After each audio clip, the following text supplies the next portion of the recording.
Okay. Yeah, this is John from Flint Talk Radio, and I don't know if anybody has been keeping track of Stephen Colbert show and or Bill Maher, but these two gentlemen that used to do a show from here now are on their own. Brian Jeffs, how you doing, Brian? Good. How are you, John? And Nathan Nephew, who used to do the show on Saturdays called Saturday Afternoon Shootout. Now they're out there. What's the name of the show again? And the network and everything you guys are found on now. Where you at now? The At Odd Show through Red State Talk Radio. Okay, and that's also internet radio as well, right? That's internet, and they've got syndicated with 4 radio stations now. Okay, that's pretty decent. That's really decent. I'm glad you guys moved upward and outward, and I think your movement's really interesting. And anyway, I'll put the right picture up there. That was Brian there, and then here's Nathan right here. And Nathan, how you doing? Not too bad. How you doing, John? Pretty good. Yeah, it's like, okay, I miss you guys coming in, but you guys, like I said, moved on to bigger things, and you all actually broaden your scope. And this is quite interesting, though. The book that you guys wrote, how many years ago? I'll show the picture of it. How many years ago was this out? I mean, I bought it. I got a copy. Yeah, it's been published 2011. So it's like now recently, it was a subject of of ridicule, I guess, if you will, on both the Bill Maher show as well as Stephen Colbert, it's the book is My Parents Open Carry, and it's basically kind of loosely based upon you, right, Brian, and your daughter, right? You and your wife and your daughter. Well, I guess it's really trying to be a typical American family that open carries. But yeah, I mean, my daughter's name's Brenna, and she was 13, 14, or 15 when we kind of was writing the book, and so it's a day in the life of two parents and their child. And recently, I don't know how they all of a sudden just got hold of your name of the book, and I'll show the cover again there. There it is. Like I said, I got a copy of it on my bookshelves there. It's definitely written for kids, from what you say, kids and family, from like maybe toddlers all the way up to maybe elementary school, later stages of middle school, maybe the early stages of middle school, I guess. I mean, that was it's geared for, right? That was the target. Yeah, sure.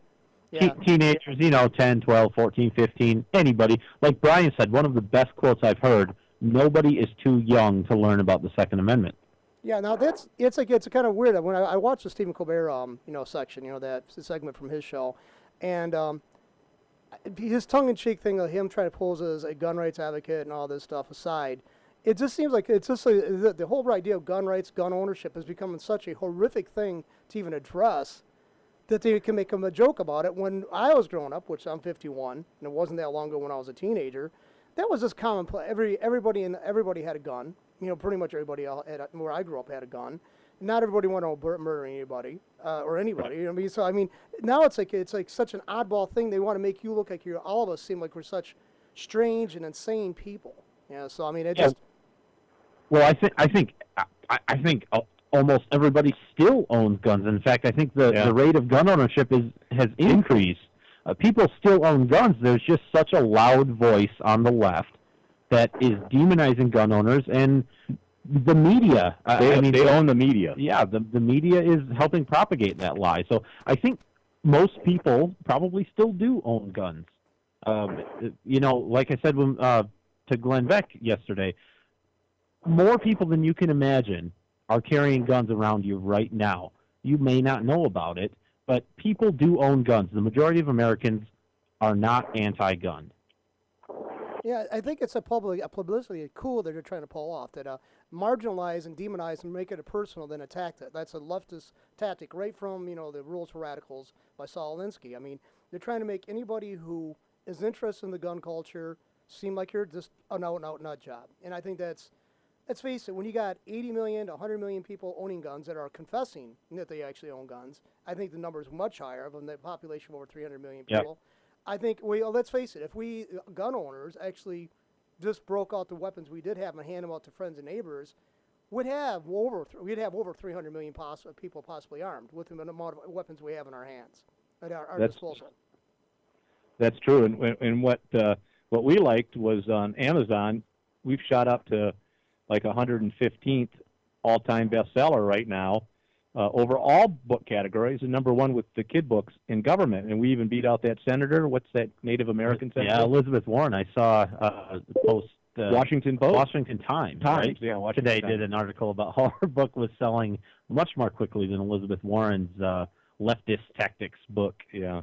Yeah. So that's pretty awesome. That tells you that a lot of Americans are pro-gun. So, it's weird about it too. Like, I guess these guys inadvertently did you a favor, because I can't imagine Colbert or Amar doing anybody in the gun rights organizations any favors deliberately. Okay, but I would just say that inadvertently they actually sparked an interest in a book that was actually enjoyed a small circulation, and people basically who were in the gun rights community had it on their shelves, used it for their families and stuff like that. And also knew Brian and also know Nathan, and basically bought it because they wanted to simply say, I know the authors. But now this inadvertent spark that they have caused in the interest in this is actually, you're reaping the benefits. And actually, even if it's bought for a novelty or as a joke, it's going to fall maybe into the right hands.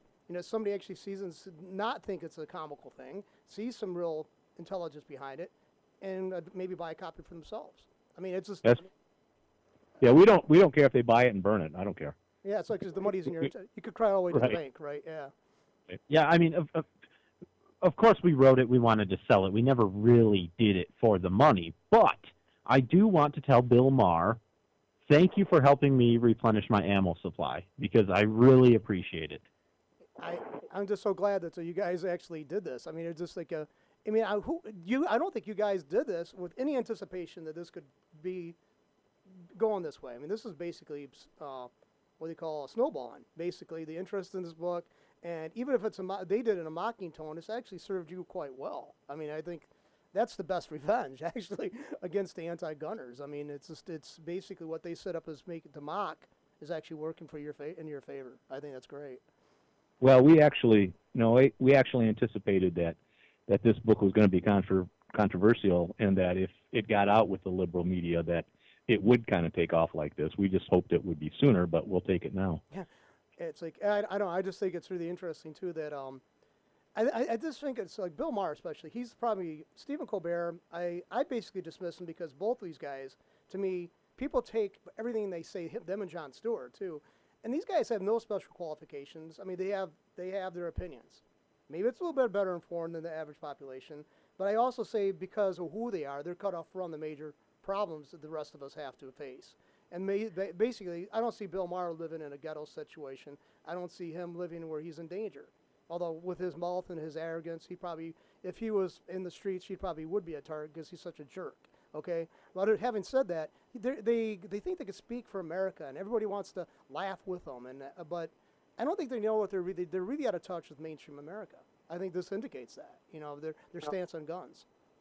Yeah, I think you're right, especially Bill Maher. Stephen Colbert, he's hilarious. He has a show on Comedy Central. It's obviously satire, and there's rumors that he's actually kind of conservative. I don't know if that's true. His segment on our book actually was hilarious. If anybody hasn't seen it, I suggest you go look it up. You can find it. It's funny. Yeah. His segment's funny. None of this, the question we get, doesn't this bother you? The stuff Bill Maher said, the stuff he said, it doesn't bother me at all. Not only look at what it's done for our book, but look at what it's done for getting publicity for open carry. Groups like Michigan Open Carry, and Open Carry Texas, and just the gun movement in general. It's all over the media now. Yeah, and it's like, you guys did your show here for like 2 or 3 years, and then you guys got a lot of information, and I'm sitting around talking to people at different places. I'm out to a restaurant, I'm talking to friends, and these people, even with your best, your best efforts and the best efforts of which you did in the media, there's so many misconceptions out there that people have about firearms ownership and the rights of gun owners. And I'm sitting there smacking my head. I was like, Brian and Nathan and Jerry Brewer, all these other guys at Michigan Open Carry, Phil, I forget his last name. All these guys did as much as they could, and there's still so many misconceptions about the rights of individuals who can own a firearm. So there's a lot of work to be going on yet, to keep going. But I think you guys have been right on the spear point of all this. Well, thank you. Yeah, because it comes at a personal expense. I think you have been vilified by some. I mean, I know people made rude comments to you, Brian, and to you, Nathan, individually and collectively when you're at organization events for Michigan Open Carry. Law enforcement officers seem to be a lot of times overly belligerent to you. And then I think that belligerence is just also a indicator that there's got to be more education efforts undertaken. You know, I really do.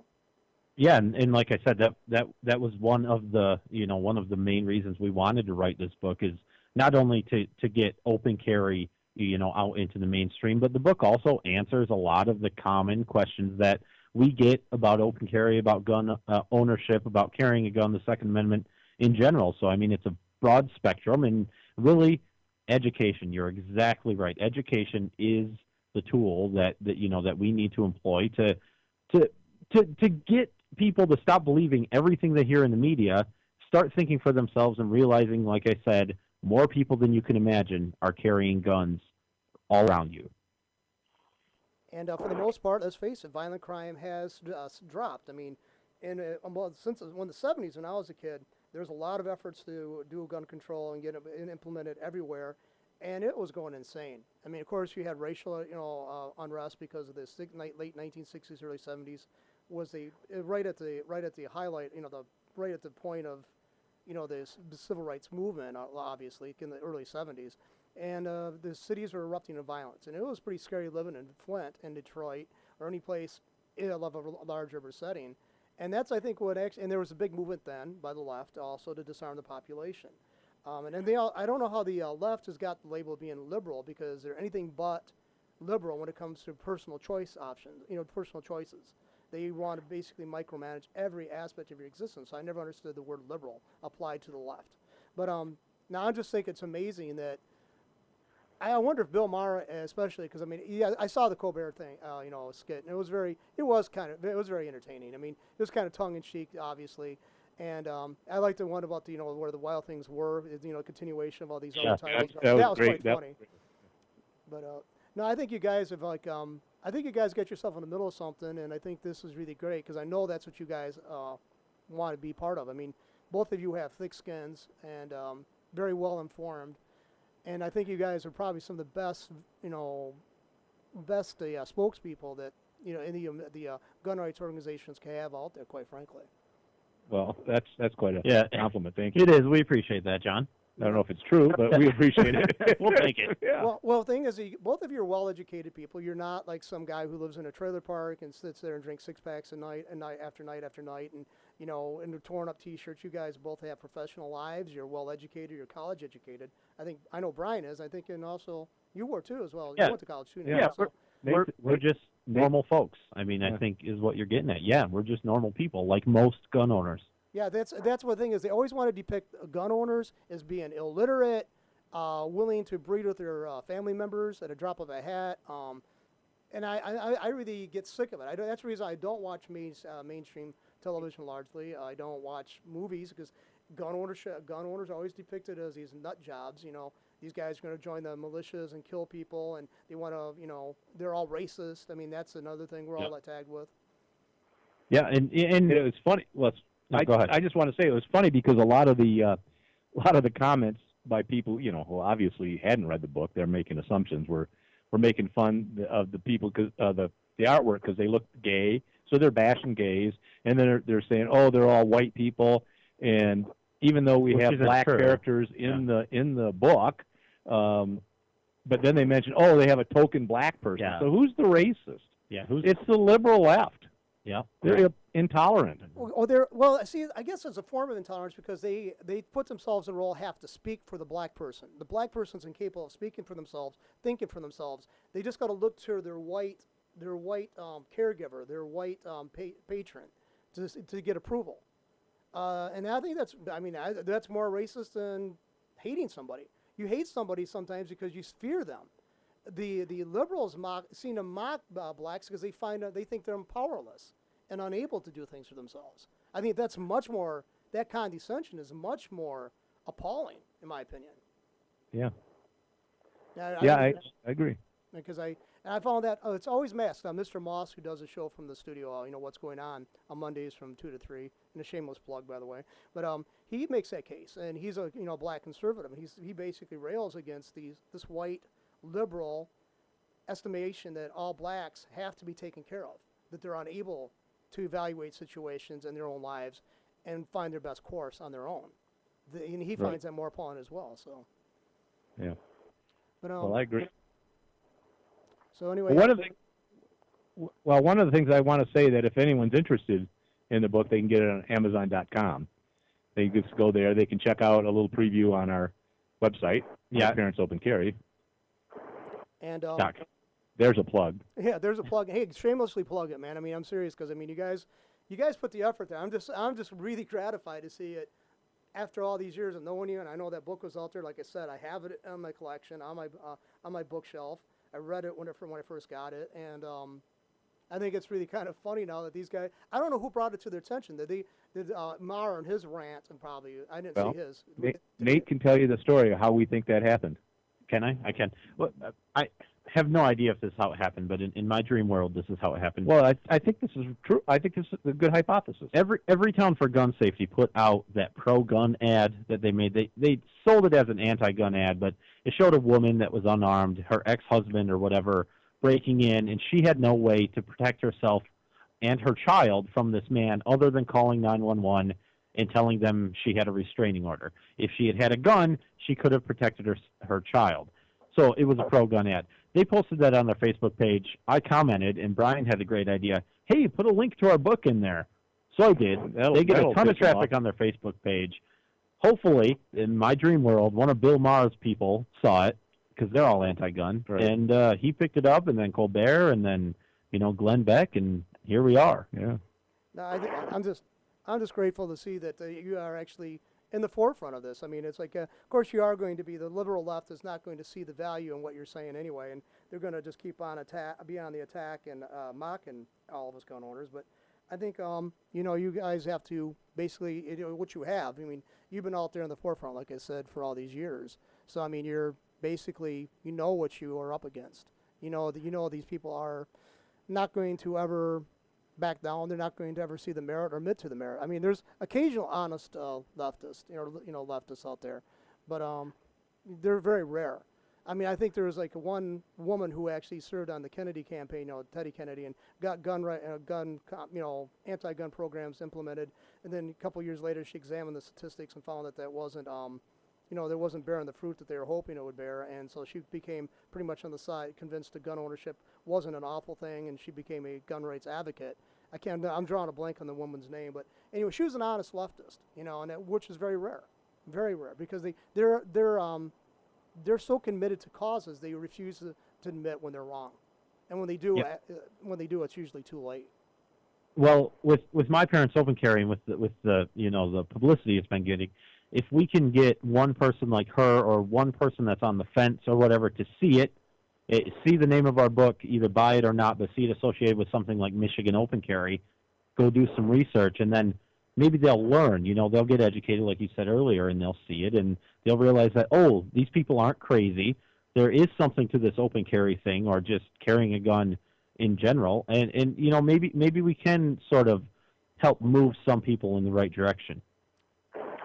And I don't understand when it took the transition that we become, these people thought that the left is weird for me, because they seem to they're supposed to be like the intellectual elite of the country, but they overlook all the provable statistics. The statistics have different and this one thing they seem to be rather blind, deliberately blind to, and I think that's so inauthentic, so bizarre on their behalf to shut themselves off from the truth, which they are always setting themselves up to be the alleged champions of. I don't. It's such quite puzzling dilemma they're in. Yeah, they're being dishonest, I think. Well, it is very dishonest. I mean, it's like let's face it, their own studies. I mean, they've implemented studies or initiated studies, and they thought, hey, we're going to prove this right, wrong for sure. We're going to show these anti-gun people, these pro-gun people, wrong for certain. And then when the results come out, it's just the opposite. Then they just kind of cover up that that study they put all that money behind actually doesn't back their already stated findings, quote unquote. They already basically came to the conclusion without having done the research. Now, I just don't understand how they can continuously get away with that.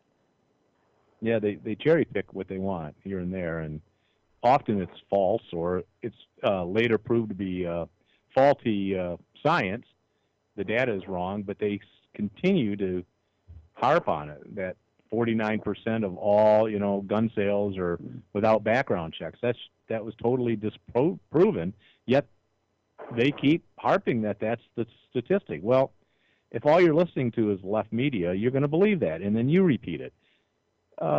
You know, these people can't do any real kind of, you know, scientific kind of research and look into the data there.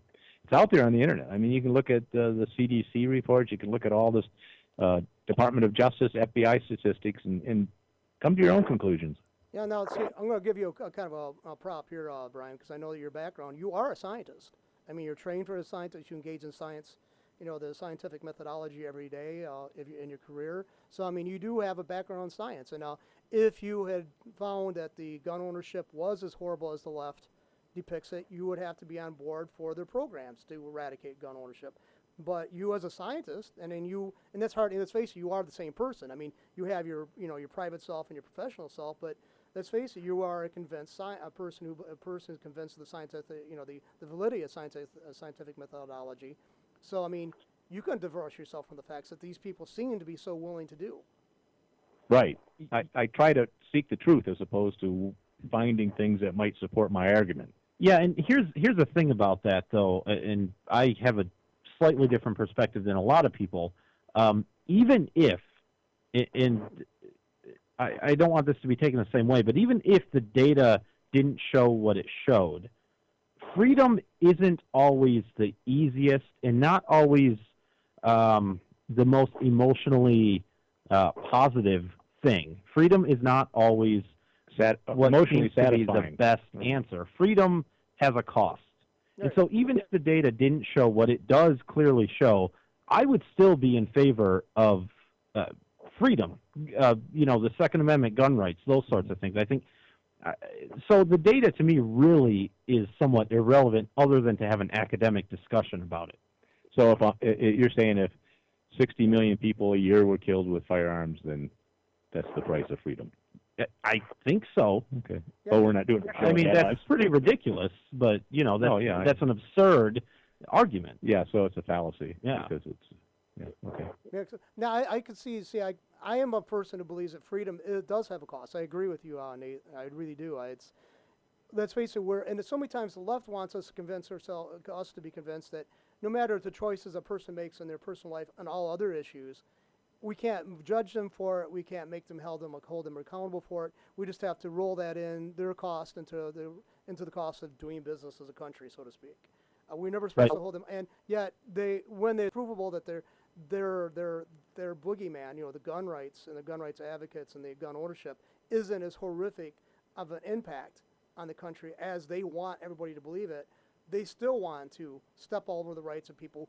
Largely, the largest part of the population of gun owners aren't doing anything wrong with their guns or their own lives. You know, that's true. Yep. To me, it's almost like they're like so intolerant that they don't care. They'll pull out all stops. And where's that going to stop at? That kind of approach, they want to use that approach to covering up the truth about gun ownership and gun owners. What else are they lying to us about? What else are they doing to us, you know, behind our backs? Everything. Yeah.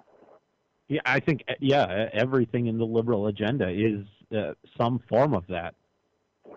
I mean, yeah, because, I mean, and let's face it, both of you guys, I know you guys personally for a few years. I know you guys are not like your button-down, suit and tie, you know, Ozzie and Harriet type of people. You have very good relationship with your wives. Your kids I've been around both of your children. They're seem to have a very good relationship with you. So you're not these button-down zealots for the right wing, you know, hate anybody else who disagrees. You're very, very accommodating to other people, very urbane people. And so we're, you know, of course, as gun owners are always depicted as redneck hicks or, you know, hate everybody who's different than us. And that's just simply not the case for you two.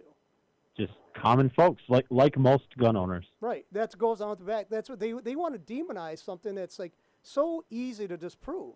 I mean, they want to make it say, no, you can't question us. We're from Harvard or Columbia or Yale.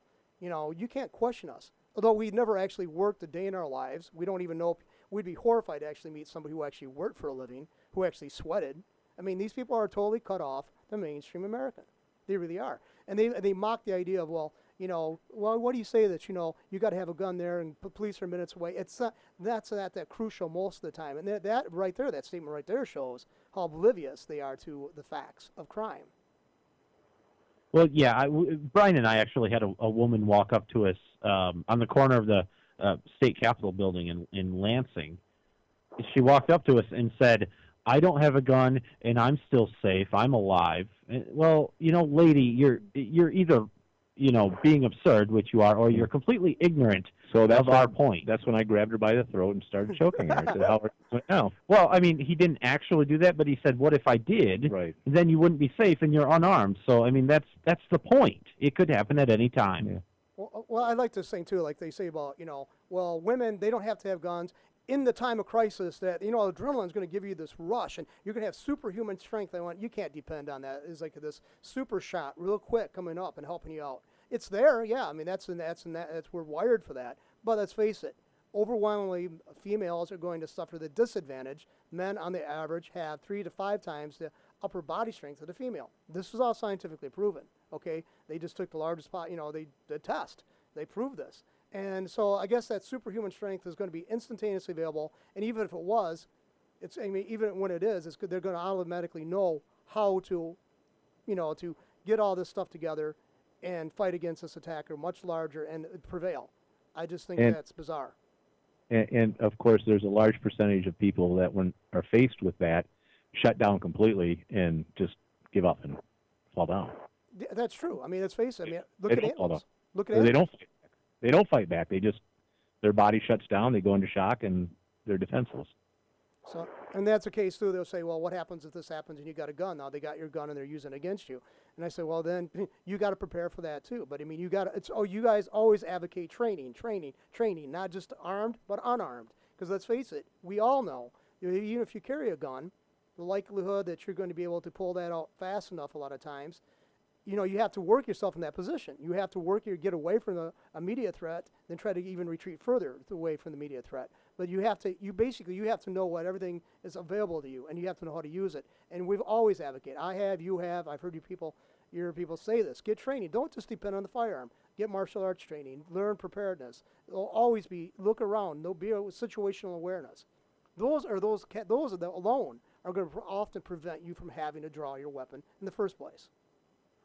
Well, sure, and with that, we can talk about the deterrent effect of open carry. Someone sees you carrying a gun, they may not attack you because they know you're not a soft target. So, I mean, that with situational awareness, weapon retention, a bit of hand-to-hand self-defense sort of things. I mean, of course, I recommend you buy a fire extinguisher to have in your house. I mean, every possible situation that you can and are willing to prepare for, you should. Why not? I agree. I mean, I've told people that before. They said, "Why do you carry a gun for?" I said, "Because, something might happen." And they said, "Well, that's just stupid. Why don't you just get away from that?" And I said, "Oh, why don't you move?" I love that. "Why don't you just move?" I said, "Okay, Flint is a bad town for, crime. But there's no safe haven. I mean, if anybody thinks that, they're tragically naive." Well, schools were thought to be pretty safe havens until some maniac comes in with a gun. Well, look, they're gun-free zones. They're gun-free zones, right? Yeah, because let's face it, the predator likes the prey unarmed. Let's face it, the coyote goes after the wounded animal, or the one that's unable to defend itself. A child, the teachers in a school. I mean, let's face it, people want us to try to tell them why somebody would attack unarmed people. And for most of us who are gun owners, we can't answer that. I wouldn't want to be able to see in these people's minds who just wants to prey upon children, go out like that, killing people in a situation where they're unarmed. I don't understand that. I don't want to understand that. I just know it exists, and I'm going to try to take every measure I can to make sure I'm not going to be one of their victims. I don't think that's irrational to have that mindset. Yeah, well, go ahead. Well, I was going to say, yeah, there is evil in the world, and when seconds count, the police are minutes away. And that's a true statement. And we put it in the book. It's a quote in the book. Yeah, Colbert made fun of that one, but he was wrong, and we were right. One of my favorite answers is to why do you carry a gun? I always say for all lawful purposes. Yeah. And they go, that stumps them. They go, what? What's that? All lawful purposes. Well, anyway, guys, I'm glad that your book, My Parents' Open Carry, is finally getting the notice. I think it should have been getting all along, and I'm so grateful for you also to agree to this interview, because you're stars. I mean, it's like you got your career path set, I think. I don't know about that, but we appreciate it. Here's John. hoping. Yeah, we appreciate you having us. Yeah, no. We really. And when is your show, by the way, so people can know when they can tune in and where it's at on the internet, so that they can tune in and listen to you when? Yeah, they can go to our website at oddshow.com, and we're on Thursday night live at 8 o'clock until 9:30. 9:30. It's an hour and a half show, and they can call in, make comments. Podcast is available forever. Well, and indefinitely. Yeah, they can go to Red State Talk Radio and listen to us on a podcast. They can listen to us anytime on our website because we have a link to all our past shows. And of course, if you live in North Carolina, Texas, Arizona. Tennessee, and Arizona, you can listen to us on some radio stations out there. Yeah, and you basically broaden your show now. This new show you guys are doing to include all civil rights violations that are going on, which are terrifying, the number of them. And you guys have done. I've listened to your show quite a few times, and you go through the news, you dissect the news, and you're not an extremist. You're not always jumping against the law enforcement people. You've actually weighed in several times that would say, not to go off the deep end and blame all, law enforcement officers. So you guys are balanced. I think you're much more balanced than the average media has allowed itself. I mean, I'm scared of what the average media is out there doing. I really am. Yeah, it's crazy, and we try to be fun. We try to be a little funny once in a while. Well, you're funny anyway, Brian. We know that. Funny looking. Something's funny about him. Yeah, I kind of missed the guys being here because you guys spent most of the time putting yourself down and putting each other down. It was quite funny to watch that. But anyway, but again, I thank you guys again for allowing me to have this interview with you. Thanks, John. Our pleasure. You. So anyway, I'll wrap it up, and again, you are again to give that date and days and time out you're on your show, and when people can call in. Yeah, at oddshow.com. It is live Thursdays, 8 p.m. to 9:30 p.m. Of course, podcasts are available on the show. Also, our book, My Parents Open Carry, myparentsopencarry.com. Okay, guys, thank you again, and we'll wrap this up for today. And like I said, anytime you guys want to stop in the studio and do, talk to the people, you're always welcome. Thanks, John. Thanks, John. Have a good one. You too. Bye-bye.